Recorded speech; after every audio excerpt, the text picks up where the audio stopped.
औज़ुबिल्लाहिमिनश्शैतानिर्रजीम बिस्मिल्लाहिर्रहमानिर्रहीम। मैं Mohammad Ibn Sheikh, teacher middle school Narbaba, education zone Mawar. इस वक्त मैं 8वीं जमात के तलबा तालिबात को उर्दू से सबक सीताजी की आज़ादी पढ़ाऊँगा। तो प्यारे बच्चों, अस्सलाम वालेकुम। उम्मीद है कि आप ठीक ठाक होंगे, सही सलामत होंगे, घर पर रहो और सही सलामत रहो।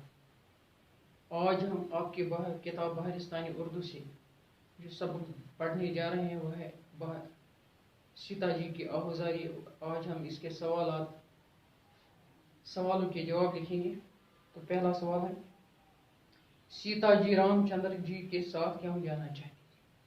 सीताजी रामचंद्र जी के साथ क्यों जाना चाहती?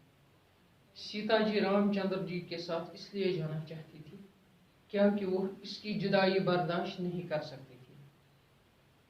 वो उसे कहती है कि मेरा दिल जो है वो शीशे की तरह नाजुक है। अगर आप मुझे यहाँ छोड़ोगे तो ये शीशे की तरह, जिस तरह शीशा टूट जाता है इस तरह टूट जाएगी और मैं तुम्हारे बगैर जिंदा नहीं रहूंगी। इसीलिए वो इसके साथ जाना चाहती। रामचंद्र जी ने सीताजी रामचंद्र जी से अपना ताल्लुक किस तरह है?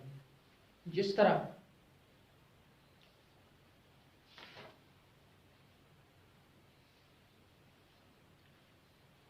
सीता जी ने रामचंद्र जी के साथ अपना ताल्लुक कई तरह से जाहिर किया। उसने कहा कि जिस तरह एक लकीर, एक निशान होता है पाँव का, वही वो हमेशा उसी जगह होता है जिस जगह इंसान पाँव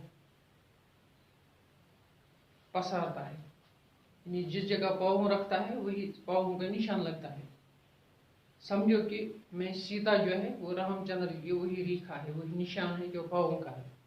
और दूसरा उसने मिसाल दी है कि जिस तरह पुतली होती है आँखों में, हमेशा जहाँ आँख होती है वहाँ आँखों की पुतली भी होती है। यानी इसकी मिसाल यही है कि एक मिसाल उसने दी है कि जिस तरह पाँव के चरणों के निशान होते हैं उसी तरह मैं भी हूँ। दूसरी मिसाल उसने दी है कि जिस तरह आँखों में पुतली होती है वो हमेशा आँख में ही रहती है, यानी जहाँ आँख होती है या जहाँ आदमी होता है उसकी आँख वहाँ होती है, वहाँ आँखों की पुतली भी होती है। और जिस तरह एक दिल जो होता है पहलू में, वो पहलू में खामोश रहता है, इसी तरह वो इत्मीनान से रह सकती है तभी जब इसके साथ रहेगी। किसके साथ? जब सीता जी रामचंद्र से तो इत्मीनान से रहेगी, तो वो सब्र से रहेगी। सीता जी ने वनवास की तकलीफ किस तरह महसूस? सीता जी ने वनवास की तकलीफों को इस तरह उसने कहा है कि सहरा मुझे रफाकत, चमन है रफाकत में आपकी, दुनिया के सारे ऐश है खिदमत में आपकी। यानी अगर आप मेरे साथ रहोगे, अगर आप मेरी रफाकत में रहोगे, अगर आप मेरे साथ में रहोगे तो ये दुनिया के सारे ऐश हैं और वो मेरे लिए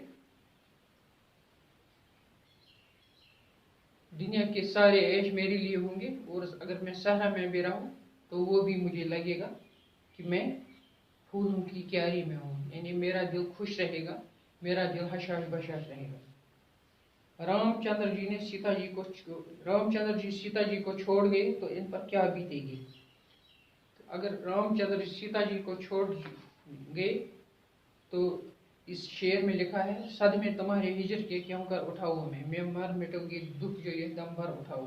घर में जो छोड़ जाओगी सीता गरीब को, पाओगी बन से आगे नहीं जीता गरीब। यानी अगर रामचंद्र जी सीता को छोड़ गए तो वो सदमा बर्दाश्त नहीं करेगी और वो मर मिटेगी, अपनी जान दे देगी। सहरा मुझे रफाकत है, सहरा मुझे चमन है रफाकत में आपकी। इस मिसरा का मतलब लिखे। इस मिसरा का मतलब यह है कि अगर आप मेरे साथ रहोगे, अगर आप मेरे पास रहोगे तो ये सहरा, ये जंगल, ये वीराना भी मुझे क्या लगेगा? ये मुझे चमन लगेगा।